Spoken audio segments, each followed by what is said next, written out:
Namba 3, Yosefu alikuwa baba anayepokea changamoto zote zinazokuja, furaha na kadha wa kadha. Kumbuka, baada ya kuzaa tu, baada ya kupata tu mtoto huyo, anaambiwa kimbize kwenda Misri, kwa sababu Herode anataka kumuua. Ufikirie, ni kupokea changamoto. Mwingine angeanza kusema watu nilishaambiwa wewe atakuwa mwana wa Mungu, lakini alipokea. Na sisi wakina baba tuwe tayari kupokea changamoto zinazokuja. Mwezeshaji wetu ametueleza vizuri sana. Wakina mama, msiwaone hivi. Tungeshirikishana mnayoyapata huko, kila baba akaeleza changamoto, ungeshangaa. Pokea. Lakini bado wewe ujibu kwa upendo mkubwa.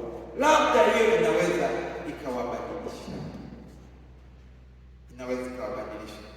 Nimeshawahi kukaa Msufini anapokaa askofu mstaafu, Askofu Mkuu Paulo Ruzoka. Nilikaa pale karibu miaka miwili. Nikawa nalala kule, kwa nalala peke yangu kwa kweli. Wakina mama wale wawake, kwaya yetu ya wawake walikuwa wanakuja kufanyia mazoezi pale. Nilisikia sasa wanajisahau kwamba nimo au simo. Nilisikia mengine ya kitoto, mengine ya kisichana, sio kusikia tu na kuona. Wakikutana presha zinapungua. Yaani atataka toe, anaigiliza alivyokuwa binti, anavyotembea. Mimi nilikuwa hivi, basi mimi nachungulia na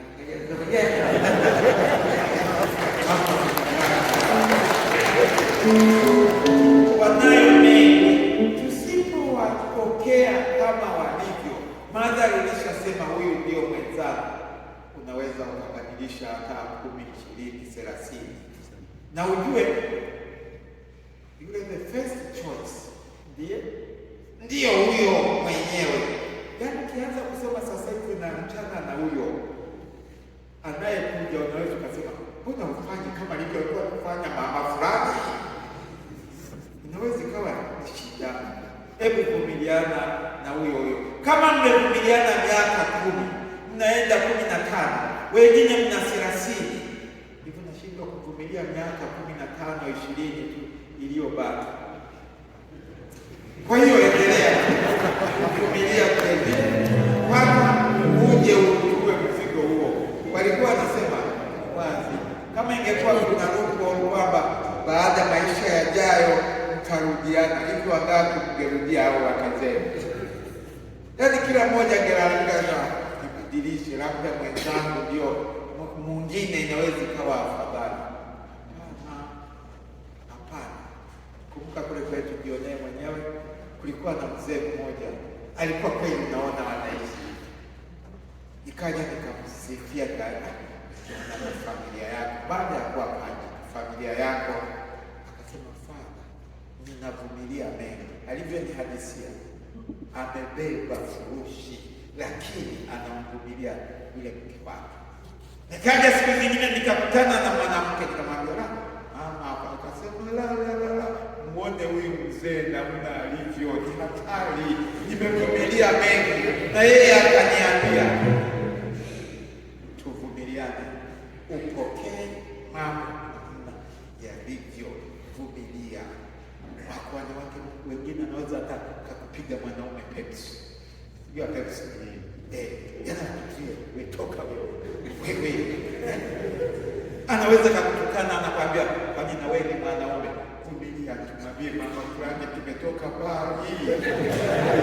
Wala wewe kubebana naye. Na ujue katika maisha ya ndoa jamani, muwe mnapeana zamu. Anamwambia watu wanaposema mnapeana zamu. Siku nyingine akiamua yeye kupanda juu ya meza, acha apande. Anapanda na kutukana, unajifanya kama bwege tu, unamsikiliza. Ukitoka pale, naenda kulala. Na wakati mwingine, sema pole pole, wakati mwingine, na mtoto mmoja kwa basi, wakati mwingine mkigombana, Yaani umetukanana kabisa na nini, unaona hapa kuna hatari ya kuachana na nini na nini. Siku hiyo mlazimishe tendo la ndoa. Si mlazimishe, unamwambia tendo la ndoa. Akishamaliza tendo la ndoa, ile ugomvi umeisha. Basi. Unajua kwamba wengine ukiishia hivyo, halafu umegombana, halafu mwambie nakupenda tena na kuhitaji, unamaliza na ugomvi umeisha. Vinginevyo ndio kesho yake nashtukia mmegombana jana, anafunga mizigo anaondoka. Kumtoa kule kwao kule ni shida, lakini ukishafanya hivyo basi, au vinginevyo kama alivyosema mwezeshaji, muwahi kwa kile anachokipenda. Wanawake wanapenda nguo, mnunulie nguo ya thamani. Mwambie jana tumegombana, naomba msamaha, chukua. Ndio unaniletea hiyo? Nimekuletea, basi msamehe. Utaona naanza kucheka, ugomvi umeisha. Tayari mnaanza maisha mapya, ingawa wenyewe mnaweza mkathibitisha kama alivyosema mwezeshaji, yaani wao kile walichonacho hawapendi washirikishe wanaume. Yaani hapa nina mdogo wangu na baba mwingine, yaani yeye alioa mwanamke, akaoa mwanamke ana kazi. Mdogo wangu hana kazi, yaani anababaisha mara kazi hii mara kazi ile, anaenda. Yaani wana miaka 13 ya ndoa, lakini hajampa hata laki moja. Yeye ana kazi, mwanaume hana.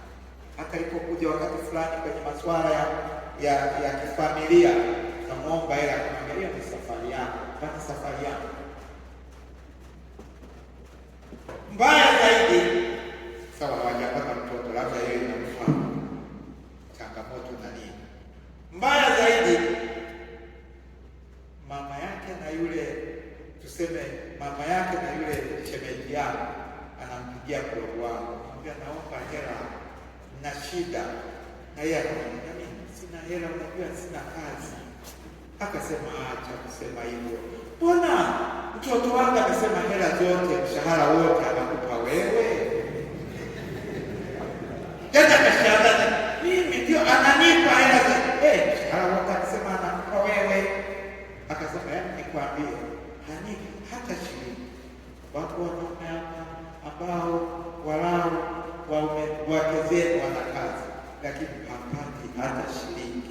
Atakuja mboga zimeisha, school fees imeisha ya watoto, sijui tunahitaji, wameishiwa viatu, ujue hela zake zinaenda wako hapa. Beba, endelea tu, ubebe msalaba huo. Baada atakwambia nahitaji kuwa hivi, huwa wanakuleta wapi hela? Sijui, nyewe wenye wake mjue, mjifunze nyewe mwenyewe. Yosefu ni baba mbunifu na hodari. Lazima na sisi wanaume tuwe wabunifu. Masuala ya nyumbani, wewe ndio unatakiwa kubuni. Tunatakiwa tuendeje, tufanyeje? Usipokuwa mbunifu, watabakia yule.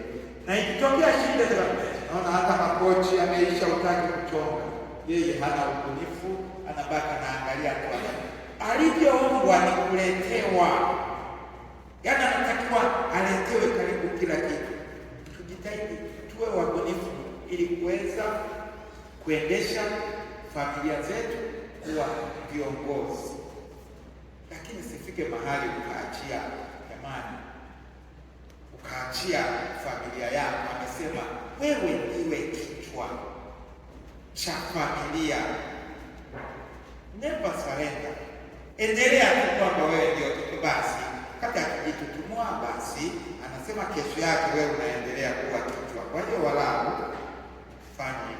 Lakini Yosefu alikuwa kufanya kazi, baba anayefanya kazi.